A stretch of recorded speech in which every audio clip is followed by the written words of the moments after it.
Pero para lang alam mo, te, break kami ni James ngayon. Wala na, lumabas siya sa... Nakalive pa naman ako. Kasi ako din, napupuno din ako.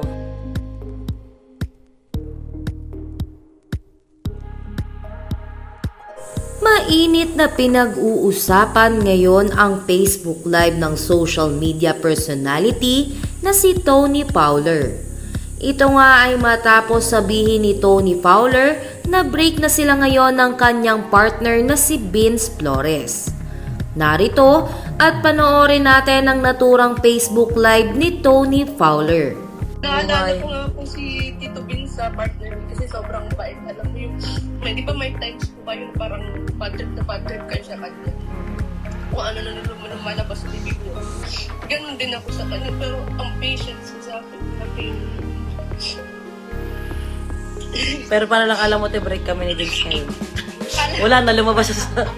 Nakalive pa naman ako. Kasi ako din, napupuno din ako. Kaya mag-isa na lang ako. Ayoko na talaga. May mga ganon. Alam mo kung kailan buntis ka? Ganon.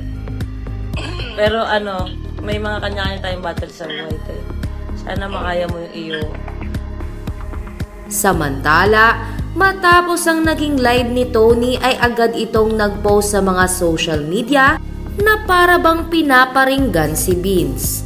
Ayon sa post ni Tony Fowler, "It's easier to fall in love than to stay in love. Blocked."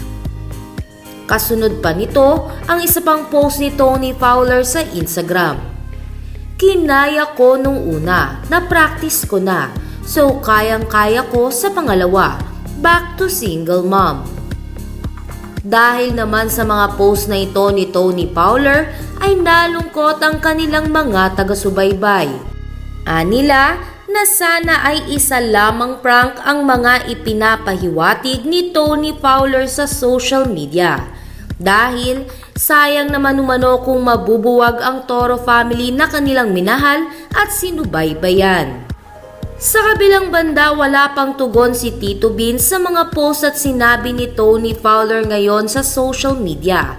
Pati ang ilang miyembro ng Toro family ay tahimik pa sa usaping ito.